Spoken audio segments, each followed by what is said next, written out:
جب نبی مکرم صلی اللہ علیہ وآلہ وسلم منصب نبوت پر سرفراز ہوئے تو اس وقت سے اہل اسلام نے وقت کا حساب کتاب رکھا۔ نبوت کے بعد جو سال آئے انہیں 90 سال کہا جاتا ہے۔ حضور علیہ الصلوۃ والسلام کی عمر مبارک 52 سال ہو چکی تھی اور نبوت کو ملے 12 سال گزر چکے تھے۔ اسی سال کے 7ویں مہینے رجب کی 27 تاریخ تھی۔ رسول اللہ صلی اللہ علیہ وآلہ وسلم حرم کعبہ میں سو رہے تھے۔ جبرائیل امین نے آ کر آپ کو جگایا، کچھ خواب اور کچھ بے خوابی کی حالت میں حضور علیہ الصلوۃ والسلام کو زمزم کے پاس لے گئے، سینہ مبارک چاک کیا، زمین کے پانی سے اس کو دھویا اور پھر اسے حلم، بردباری، دنائی، ایمان اور یقین سے بھر دیا۔ اس کے بعد سواری کے لیے ایک جانور پیش کیا جو کھچر سے کچھ چھوٹا سفید رنگ کا تھا، بجلی کی رفتار سے وہ چلتا تھا۔ جب حضور صلی اللہ علیہ وآلہ وسلم اس پر سوار ہوئے تو وہ چمکا۔ جبرائیل امین نے اسے تھپکی دی اور کہا، کیا کرتا ہے؟ آج تک ان سے بڑی کسی شخصیت نے تیری سواری نہیں کی۔ اس سواری یعنی اس جانور کو عام طور پر براق کہا گیا ہے۔ اس پر سوار ہو کر حضرت جبرائیل علیہ السلام کے ساتھ نبی مکرم صلی اللہ علیہ وآلہ وسلم روانہ ہوئے۔ سب سے پہلے مدینہ پہنچے اور وہاں پہنچ کر نماز ادا کی۔ جبرائیل علیہ السلام بولے، آپ یہاں ہجرت کر کے آئیں گے۔ وہاں سے چلے تو طور سینا پر پہنچے جہاں موسیٰ علیہ السلام اللہ تعالیٰ سے باتیں کیا کرتے تھے۔ پھر وہاں سے روانہ ہوئے تو بیت اللحم پہنچے جہاں عیسیٰ علیہ السلام پیدا ہوئے تھے، اور پھر چوتھی منزل بیت المقدس میں پہنچے، اور بیت المقدس یعنی مسجد اقصیٰ میں آپ علیہ الصلوۃ والسلام نے ان تمام پیغمبروں کو موجود پایا جو شروع سے آخر تک دنیا میں پیدا ہوئے تھے۔ آپ علیہ الصلوۃ والسلام نے امامت فرمائی اور ان تمام نبیوں نے آپ کی امامت میں نماز پڑھی۔ اسی بنیاد پر آپ صلی اللہ علیہ وآلہ وسلم کو امام الانبیاء کہا جاتا ہے، اور اس کے بعد آپ کا آسمانوں کا سفر شروع ہو گیا جسے معراج کہا جاتا ہے، اور اس واقعہ کا ذکر سورہ بنی اسرائیل کے شروع میں ہے۔ سورہ بنی اسرائیل کا ایک نام سورہ اسراء بھی ہے۔ معراج کا واقعہ ایک معجزہ ہے، لیکن قرآن نے اس واقعے کو کہانی کہنے کے لیے نہیں سنایا، بلکہ سورہ اسراء میں جو ہدایات دی گئی ہیں ان پر توجہ دینے اور ان کو سمجھ کر ان پر عمل کرنے کو کہا ہے۔ اس سورت کی ہدایات کی تفصیل کچھ یوں ہے، جس میں یہ فرمایا گیا کہ صرف اللہ کی بندگی کی جائے اور اس کی بادشاہت میں کسی کو شریک نہ کیا جائے۔ یہ شرک ہے اور شرک کسی قیمت پر معاف نہیں ہوگا۔ اور اس کے بعد یہ بتایا گیا ہے کہ خاندانی رشتہ داری کا پورا لحاظ رکھا جائے، اولاد والدین کی فرما بردار رہے اور رشتہ دار ایک دوسرے کے ہمدرد و مددگار بنے۔ حدیث رسول ہے کہ رشتوں کو کاٹنے والا جنت میں نہیں جائے گا۔ اور تیسرے نمبر پر یہ بتایا گیا کہ سماج میں جو لوگ مفلس اور معذور ہوں یا جو وطن سے دور ہوں ان کو بے سہارا نہ چھوڑ دیا جائے، ان کی طرف سے غافل نہ رہا جائے، دولت کو فضول ضائع نہ کیا جائے۔ فضول خرچی کرنے والے شیطان کے بھائی ہیں۔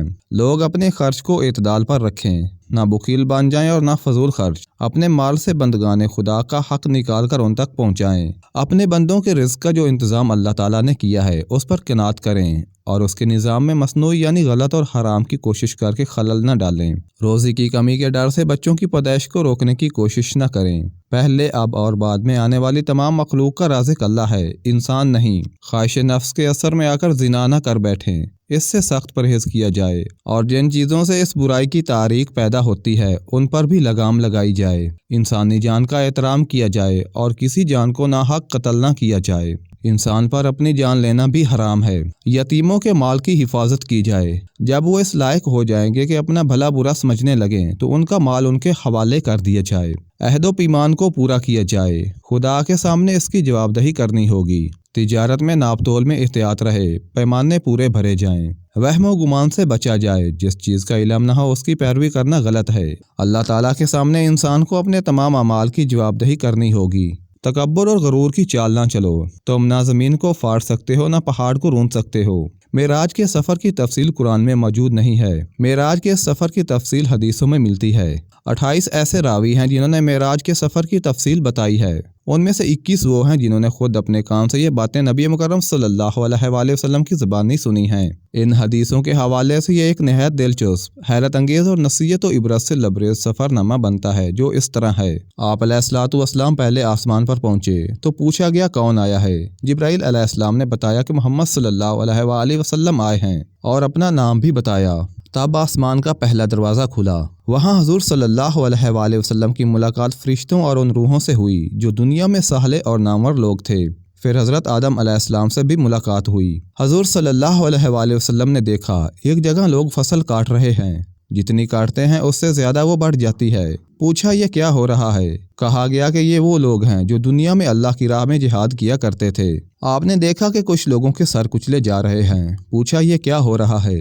بتایا گیا کہ یہ ایسے سر والے ہیں جن کے سر دنیا میں نماز کے لیے سجدے میں نہیں جاتے تھے، اور دیکھا کہ کچھ لوگ ایسے دکھائی دیے جن کے کپڑوں میں آگے پیچھے پیوند تھے اور وہ مویشی کی طرح گھاس چر رہے تھے۔ پوچھا یہ کیا ہے؟ جواب ملا یہ وہ لوگ ہیں جو اپنے مال کی زکوٰۃ نہیں نکالا کرتے تھے۔ دیکھا کہ ایک آدمی نے لکڑی کا گٹھا جمع کر کے اٹھانا چاہا مگر اٹھا نہ سکا۔ اس نے اس گٹھے میں اور لکڑیاں جمع کر لیں اور بار بار یہی کرتا رہا۔ پوچھا یہ کون احمق ہے؟ جواب ملا یہ دنیا کا وہ آدمی ہے جس کو ایک ذمہ داری دی گئی تو وہ اسے ٹھیک سے ادا نہ کر سکا اور شوق میں دوسری بہت سی ذمہ داریاں لیتا چلا گیا۔ دیکھا کچھ لوگوں کی زبان اور ہونٹ کینچیوں سے قطرے جا رہے ہیں۔ پوچھا یہ کیا ہو رہا ہے؟ کہا گیا کہ یہ ایسے مقرر ہیں جو اپنی زبان سے غیر ذمہ دارانہ باتیں کہتے تھے اور فتنے پھیلاتے تھے، یعنی لوگوں کو آپس میں لڑاتے تھے۔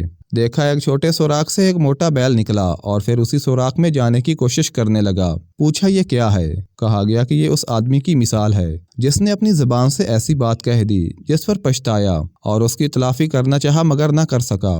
ایک جگہ دیکھا کہ کچھ لوگ اپنا ہی گوشت کاٹ کاٹ کر کھا رہے ہیں۔ پوچھا یہ کیا معاملہ ہے؟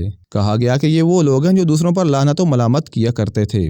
وہیں پر کچھ لوگ تانبے کے ناخن والے تھے اور وہ اپنے انہی ناخنوں سے اپنے منہ اور سینے نوچ رہے تھے۔ پوچھا یہ کیا ہو رہا ہے؟ کہا گیا کہ یہ وہ لوگ ہیں جو دوسروں کی پیٹھ پیچھے ان کی برائیاں کیا کرتے تھے۔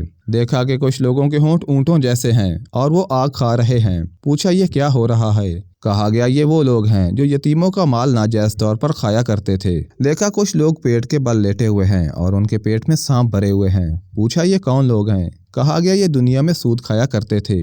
ایک جگہ دیکھا کہ ایک طرف عمدہ نفیس گوشت رکھا ہوا ہے اور ایک طرف سڑا ہوا گوشت رکھا ہے۔ کچھ لوگ اچھا گوشت چھوڑ کر سڑا ہوا گوشت کھا رہے ہیں۔ پوچھا یہ کیا ہو رہا ہے؟ کہا گیا کہ یہ وہ مرد اور عورتیں ہیں جو اپنی بیویوں اور شوہروں کو چھوڑ کر دوسری عورتوں اور مردوں کے ساتھ حرام کاری کیا کرتے تھے۔ ایک جگہ دیکھا کہ کچھ عورتیں اپنی چھاتیوں کے بل لیٹ رہی ہیں۔ پوچھا یہ کیا ماجرا ہے؟ کہا گیا یہ وہ عورتیں ہیں جنہوں نے اپنے شوہروں کے سر ایسے بچے مونڈ دیے جو ان کے نطفے سے پیدا نہیں ہوئے تھے۔ وہاں سے چل کر نبی کریم صلی اللہ علیہ وآلہ وسلم دوسرے آسمان پر پہنچے۔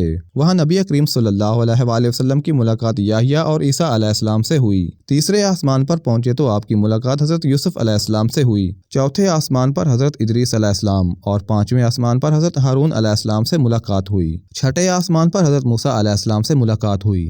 ساتویں آسمان پر پہنچے تو اپنی ہی شکل کے آدمی سے ملاقات ہوئی۔ بتایا گیا کہ یہ حضرت ابراہیم علیہ السلام ہیں۔ وہاں سے سدرۃ المنتہا پہنچے۔ یہ وہ مقام تھا جہاں سے آگے کسی مخلوق کو جانے کی اجازت نہیں تھی۔ اسی مقام پر بارگاہ الہی سے ہدایات آتی ہیں اور وہاں سے زمین والوں تک پہنچائی جاتی ہیں۔ اس مقام پر رسول اللہ صلی اللہ علیہ وآلہ وسلم کو جنت دکھائی گئی۔ وہاں پر حضرت جبرائیل علیہ السلام رک گئے اور حضور علیہ الصلوۃ والسلام تنہا آگے بڑھے، یہاں تک کہ بارگاہ رب العالمین تک پہنچ گئے۔ اللہ تعالیٰ نے آپ سے باتیں کی اور یہ سب تحفے دیے۔ روزانہ 50 وقت کی نمازیں فرض کی گئیں۔ سورۃ بقرہ کی آخری 2 آیتیں اسی موقع پر عطا ہوئیں۔ فرمایا گیا کہ جو نیکی کا ارادہ کرے گا اس کے حق میں 1 نیکی لکھ دی جائے گی۔ جب اس ارادے پر عمل کرے گا تو 10 نیکیاں ملیں گی۔ جو برائی کا ارادہ کرے گا تو جب تک اس پر عمل نہ کر لے اس کے نامہ اعمال میں برائی نہیں لکھی جائے گی۔ آپ علیہ الصلوۃ والسلام وہاں سے واپس ہوئے تو پھر موسیٰ علیہ السلام سے ملاقات ہوئی۔ انہوں نے کہا کہ آپ کی امت کمزور ہے، 50 وقت کی نماز ادا نہ کر سکے گی، آپ جائیے اور کام کرائیے۔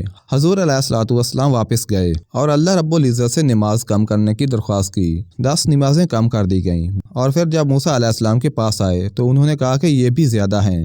آپ پھر گئے، اسی طرح 50 نمازیں کم ہوتے ہوتے 5 پر آ گئیں۔ کہا گیا کہ نمازیں تو لوگ 5 وقت ہی پڑھیں گے لیکن اجر و ثواب ان کو 50 وقت کی نمازوں کا ملے گا۔ اور پھر وہاں سے آپ علیہ الصلوۃ والسلام بیت المقدس پہنچے۔ یہاں پھر سارے انبیاء موجود تھے۔ فجر کی نماز پہلے کی طرح ادا کی اور اس کے بعد براق پر سوار ہو کر مکہ مکرمہ واپس آ گئے۔ یہ پورا سفر رات کے ایک حصے میں انجام پا گیا۔ صبح کے وقت جب لوگوں سے اس کا تذکرہ کیا تو کوئی ماننے کو تیار نہیں تھا اور مشرکین طعنہ دینے لگے کہ رسول اللہ صلی اللہ علیہ وآلہ وسلم راتوں رات آسمان پر گئے ہیں۔ سب نے تردید کی، پر جب لوگوں نے حضرت ابوبکر صدیق رضی اللہ عنہ کو اس واقعے کے متعلق آگاہ کیا تو ابوبکر صدیق رضی اللہ عنہ نے فوراً تصدیق کرتے ہوئے کہا کہ کیا یہ بات رسول اللہ صلی اللہ علیہ وآلہ وسلم نے بتائی ہے؟ ابوبکر نے کہا کہ رسول اللہ صلی اللہ علیہ وآلہ وسلم نے بتائی ہے تو پھر سچ ہے۔ حضرت ابوبکر رضی اللہ عنہ کی اس بات نے رسول اللہ صلی اللہ علیہ وآلہ وسلم کو بہت متاثر کیا اور آپ علیہ الصلوۃ والسلام نے آپ کو صدیق کا لقب دیا۔ مکہ کا ایک شخص جو شام اور فلسطین کا زیادہ سفر کیا کرتا تھا آیا اور بولا، اگر آپ واقعی راتوں رات مسجد اقصی اور پھر آسمانوں میں گئے ہیں تو مجھے مسجد اقصی کا پتہ ہے، میں آپ سے سوالات پوچھتا ہوں، آپ جواب دیں۔ پھر اس شخص نے رسول اللہ صلی اللہ علیہ وآلہ وسلم سے مسجد اقصی اور اس کے خد و خال کے متعلق بے شمار سوالات کیے اور رسول اللہ صلی اللہ علیہ وآلہ وسلم نے سب کے ٹھیک ٹھیک جوابات دیے۔ اس شخص نے رسول اللہ صلی اللہ علیہ وآلہ وسلم کے تمام جوابات کو درست قرار دیا۔ شب معراج پر اللہ کی خاص عنایت۔ رسول اللہ صلی اللہ علیہ وآلہ وسلم نے اللہ سے پردے میں بات کرنے کا شرف حاصل کیا جو اور کسی کو حاصل نہ ہوا۔